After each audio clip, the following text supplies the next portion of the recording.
म्हणजे तयार होऊन जाते एका मिनिटात घ्यायला. त्याची किंमत झाली 1.5 कोटीपर्यंत किंमत गेली त्याची. अरे आणि आता ह्या चौघांच्यात जरी तुम्ही ठरवायचं म्हटलं तर इकडे तिकडे लगेच व्यवहार होऊ शकतो या चौघांचा.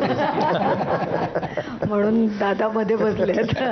मला सांगा, पण स्पर्धा भरवताना तुम्हाला माहिती असेल ना की अरे हा बैल आपल्या स्पर्धेला आलाच पाहिजे, म्हणजे तो बकासूर आहे वगैरे, की ज्यांना बघायला म्हणून मोठ्या प्रमाणात लोक येतात. आता तुम्ही जर ह्या सगळ्यांची पेज उघडली इंस्टाला फेसबुकला तर एखाद्या हिरोईनला जेवढे फॉलोअर्स नाहीत तेवढे फॉलोअर्स आता ह्यांच्या हेलिकॉप्टर पाहिजे असेल, ब्रेक फेल असेल, तो हरण्या बैल एक आहे, बकासूर आहे, मथुर आहे, यांची फॅन फॉलोइंग यांची टीम वेगळीच असते. म्हणजे ती त्या नादात असते, यासाठी तिथे आलेले असतात मैदानात.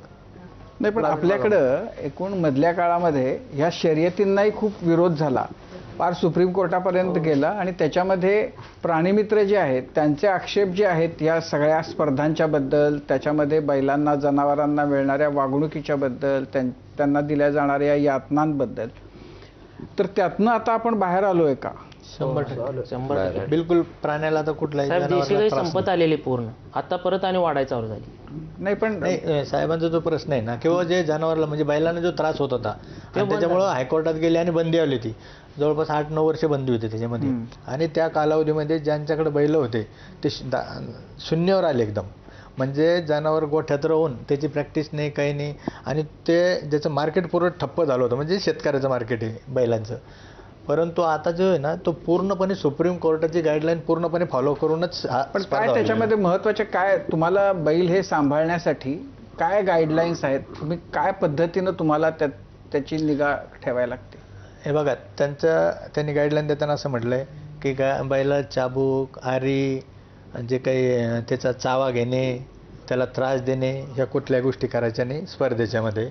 त्याच्यानंतर त्याला मारहाण करायची नाही, त्याला उपाशी ठेवून, त्याला त्रास देऊन, किंवा त्याला काही ते इंजेक्शन वगैरे असतात, काही गोळ्या असतात, ह्या सगळ्या गोष्टीचा कुठलाही मेडिकलचा अवलंब न करता साध्या पद्धतीने जो आहे तो बैल तो पळवा किंवा ते जनावर पळवा, असं त्यांच्या त्या सगळ्या ज्या गाईडलाईन आहे त्याचा फॉलो होऊ लागला आता. अच्छा, पण मग तुम्ही अशा टेस्ट घेता म्हणजे स्पर्धेत येणाऱ्या बैलांना या पद्धतीनं काही उत्तेजक, काही द्रव्य दिलं नाही आहे ना? आपले सरकारी डॉक्टर तिथं असते बसलेले, ते प्रत्येकाची चेकिंग करून मग तो बैल स्पर्धेमध्ये येतो. त्यांना ह्यांनी सर्टिफिकेट घ्यायचं डॉक्टरांचं, सरकारी डॉक्टरांचं, की माझा बैल म्हणजे ते लंपी असेल किंवा दुसरे कुठल्या काय गोष्टी केलेल्या नाही त्यांनी, म्हणून ते सर्टिफिकेट घेऊन मग त्यांनी स्पर्धेत उतरायचं. आणि मग तिथे जागेवर काय काठी नाही, बाकी कुठली गोष्टी तिथे कॅमेऱ्यात येणार, त्यामुळे ती गाडी लगेच बाद होणार. थोडा हौशेचा हा विषय असल्या कारणानं लोक त्याची जपणूक पण करतात. तुमच्याकडे चौघांच्या बाबतीमध्ये हा जो खोडा नाद आहे हा तुम्हाला लागला का तुमच्या पूर्वापार घरामध्येच होता? आता मी जर आमचं बोलायचं झालं तर माझे आजोबा कैलासवासी मोहन पाटील चव्हाण, माझे वडील कैलासवासी विश्वनाथ पाटील चव्हाण, म्हणजे